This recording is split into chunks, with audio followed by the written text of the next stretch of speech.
ले लिखे लो जब सुखा हो लिख लो लिखे।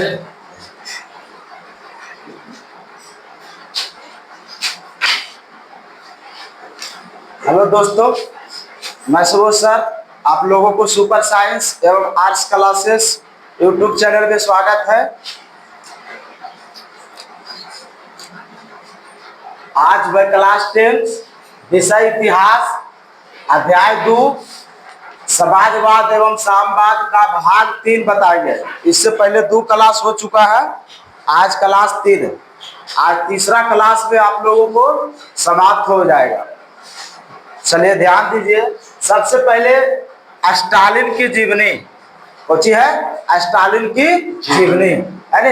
इससे पहले हम लेनिन पढ़ाए थे। क्या पढ़ाए थे? लेनिन का मृत्यु कब हुआ था? लेनिन का मृत्यु कब हुआ था? 1924। हाँ, लेनिन का मृत्यु कब हुआ था? 1924 ईस्वी में। लेनिन का मृत्यु कब हुआ था? 1924 ईस्वी में। 1924 ईस्वी में जब लेनिन की मृत्यु हुआ, उसके बाद वहां रूस का शासक स्टालिन बना। क्या बना?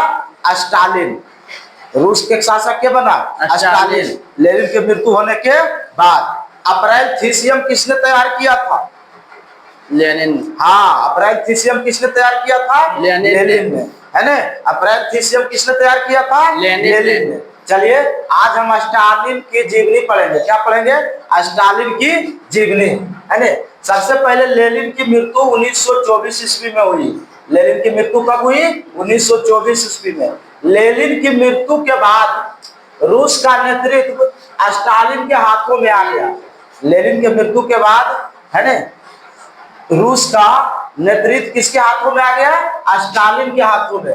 लेनिन की मृत्यु के बाद, है ना, रूस का नेतृत्व स्टालिन के हाथों में आ गया। स्टालिन ने 1929 ईस्वी में, अगला पॉइंट है, स्टालिन ने 1929 ईस्वी में निर्वासित कर दिया गया, है ना। निर्वासित कर दिया गया। निर्वासित मतलब क्या हो गया? वहां का शासक बना दिया गया, है ना। वहां का राजा बना दिया गया स्टालिन को।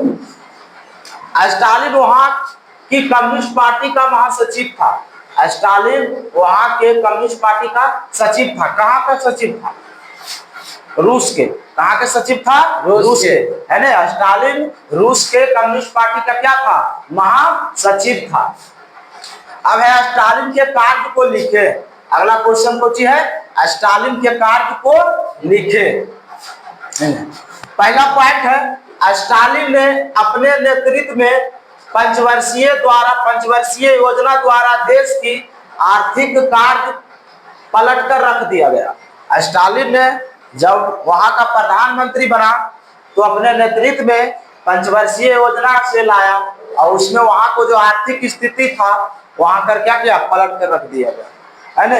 रूस को एकदम विकास कर दिया गया। उसके बाद अगला पॉइंट है, 3 पंचवर्षीय योजना लागू किया गया, है ना। रूस में क्या पंचवर्षीय योजना लागू किया गया? 3 पंचवर्षीय योजना। पूछेगा स्टालिन ने कितने पंचवर्षीय योजना लागू किया था? 3 पंचवर्षीय योजना। 3 पंचवर्षीय योजना से औद्योगिक उत्पादन में वृद्धि हुई। कुछ हुई? औद्योगिक उत्पादन में वृद्धि हुई और अर्थव्यवस्था में कुछ हुआ? सुधार हुआ। अर्थव्यवस्था में कुछ हुआ? सुधार हुआ, है ना। 3 पंचवर्षीय योजना लाई गई जिसमें वहां की अर्थव्यवस्था में वृद्धि हुई और अर्थव्यवस्था में सुधार हुआ। कहा? रूस में। आगे है अगला पॉइंट, रूस में कृषि का आधुनिकीकरण हुआ तथा विज्ञान की उन्नति हुई, है ना। रूस में कृषि का आधुनिकीकरण हुआ। पूछेगा किसके नेतृत्व में रूस का कृषि का आधुनिकीकरण हुआ तथा विज्ञान की उन्नति हुआ? किसके नेतृत्व में? स्टालिन के नेतृत्व में। किसके नेतृत्व में?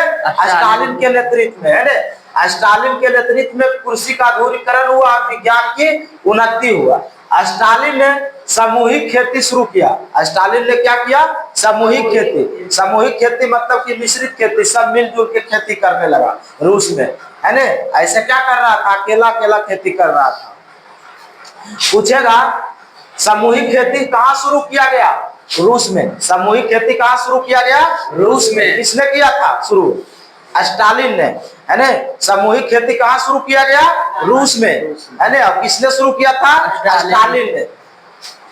उसके बाद स्टालिन ने शिक्षा के लिए स्कूल की व्यवस्था किया, है ना। अगला पॉइंट की है, रूस में स्टालिन ने शिक्षा के लिए क्या किया? स्कूल की व्यवस्था किया। कहाँ? रूस में। उसके बाद अगला पॉइंट है, सरकार ने देश में प्राथमिक शिक्षा को निःशुल्क दिया गया, है ना। सरकार ने देश में प्राथमिक शिक्षा को निःशुल्क दिया गया। वहीं पर बैठ लो, उधर से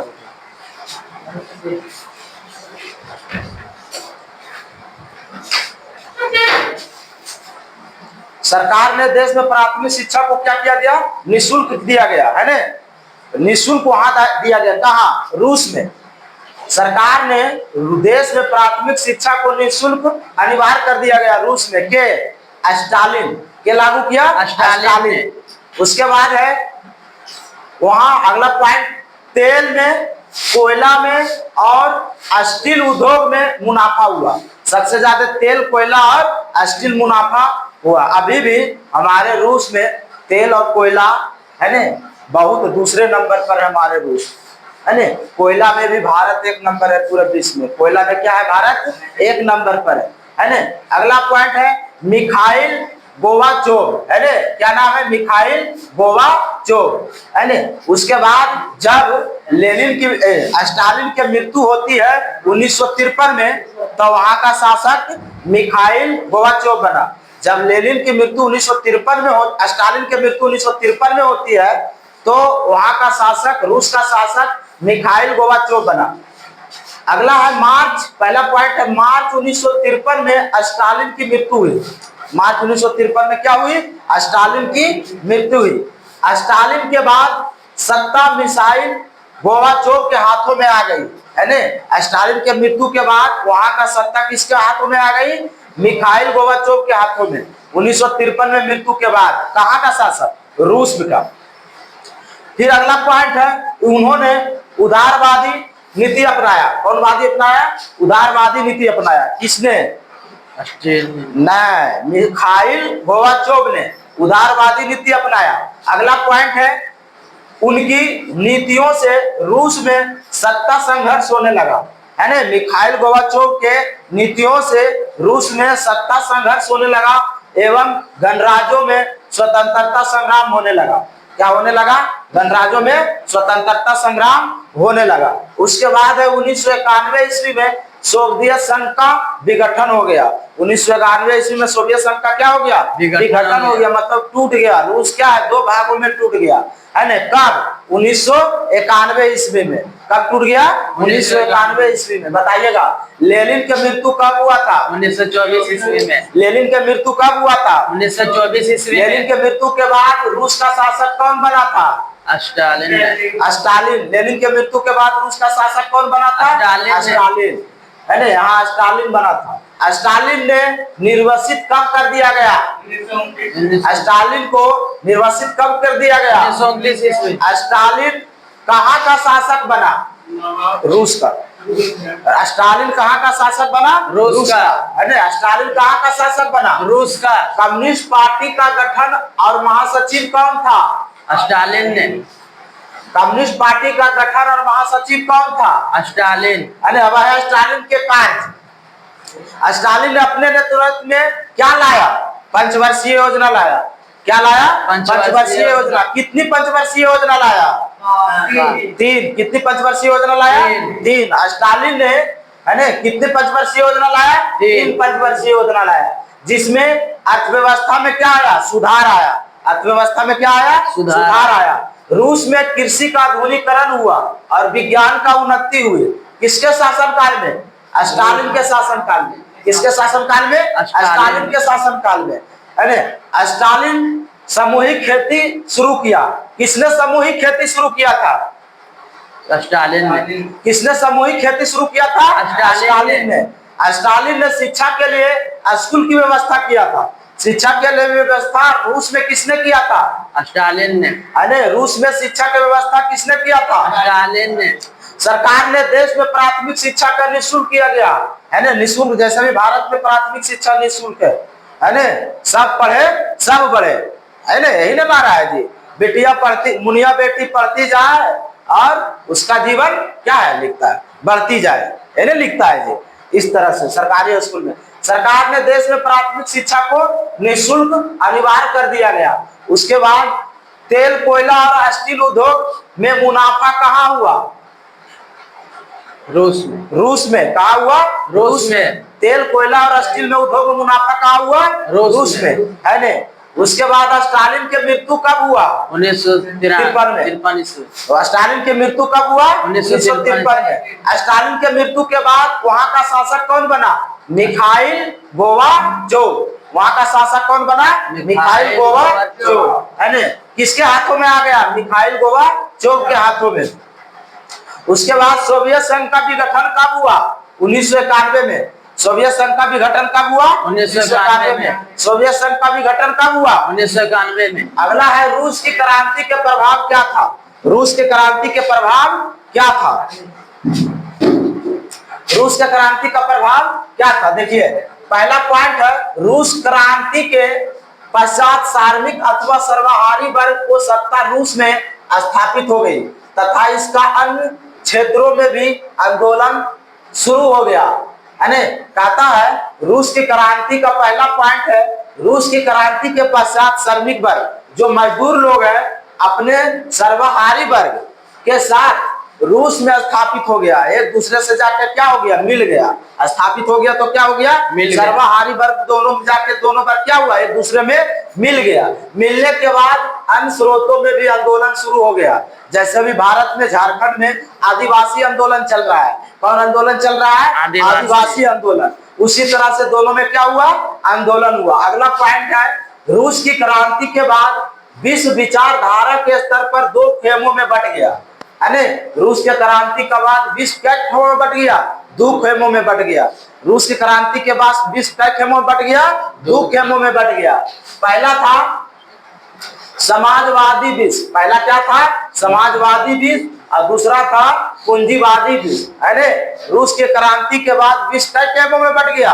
दो खेमों में बट गया। पहला क्या था? समाजवादी विश्व। दूसरा क्या था? पूंजीवादी विश्व, है ना। उसके बाद पश्चात यूरोप भी दो भागों में बट गया। यूरोप की भी दो भागों में बट गया। विश्व के अधिक के बाद दो भागों में बट गया, जिसका पहला था समाजवादी विश्व, दूसरा था पूंजीवादी विश्व। इसके बाद यूरोप भी दो भागों में क्या हुआ? बट गया। इसके बाद था, पहला था पूर्वी यूरोप और दूसरा था पश्चिमी यूरोप। पहला क्या था? पूर्वी यूरोप और दूसरा था पश्चिमी यूरोप। उसके बाद अगला पॉइंट है, द्वितीय विश्व युद्ध के बाद पूंजीवादी विश्व तथा सोवियत रूस के बीच शुद्ध युद्ध हुआ। क्या हुआ? शीत युद्ध हुआ।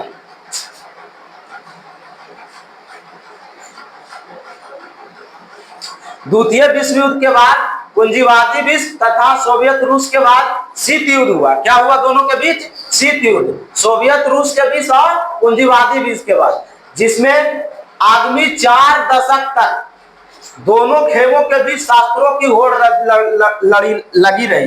दोनों खेमों के बीच क्या रहा? शास्त्रों की होड़ लगी रही। अगला पॉइंट है, रूस की क्रांति के बाद आर्थिक आयोजन के रूप में एक नवीन आर्थिक मॉडल आया। रूस की क्रांति के बाद आर्थिक आयोजन के बाद रूस में एक नवीन मॉडल आया। क्या आया? नवीन मॉडल आया। उसके बाद आगे पूंजीवाद देशों में भी परिवर्तित रूप में इस मॉडल को अपनाया गया, है ना। रूस के बाद पूरा विश्व है जो पूंजीवादी देशों में ये मॉडल को क्या किया? अपना लिया गया। जैसे आज अमेरिका, रूस, ब्रिटेन, लंदन, जर्मनी, इटली, ये सब क्या है? पूंजीवादी अर्थव्यवस्था को अपना लिया है ना। उसके बाद अगला पॉइंट है, इसी क्रांति की सफलता में एशिया और अफ्रीका, है ना। हम लोग किस महादेश में है? एशिया। हम लोग किस महादेश में है? एशिया महादेश। भारत किस महादेश में है? एशिया। हाँ, इस क्रांति की सफलता में एशिया और अफ्रीका में उपनिवेश से मुक्ति को भी प्रोत्साहन दिया गया। क्या दिया गया? प्रोत्साहन दिया गया, क्योंकि सोवियत रूस की साम्यवादी सरकार ने एशिया और अफ्रीका के देशों में होने वाले राष्ट्रीय आंदोलन वैचारिक समर्थन प्रदान किया गया। है ना। किस क्रांति के बाद एशिया और अफ्रीका में उपनिवेश की प्रोत्साहन दिया गया? रूस की क्रांति। किस क्रांति के बाद? रूस की क्रांति के बाद। किस क्रांति के बाद एशिया और अफ्रीका में उपनिवेशवाद को भी प्रोत्साहन दिया गया? रूस की क्रांति के बाद। क्योंकि सोवियत रूस की साम्यवादी सरकार ने एशिया और अफ्रीका के देशों में होने वाले राष्ट्रीय आंदोलन वैचारिक समर्थन प्रदान किया गया। क्या किया गया? वैचारिक समर्थन प्रदान किया गया। चलिए, आज आप लोगों का दूसरा चैप्टर समाप्त हुआ है ने। कल आप लोगों का भाग 3 में, भाग 4 में वस्तुनिष्ठ प्रश्न बताया जाएगा।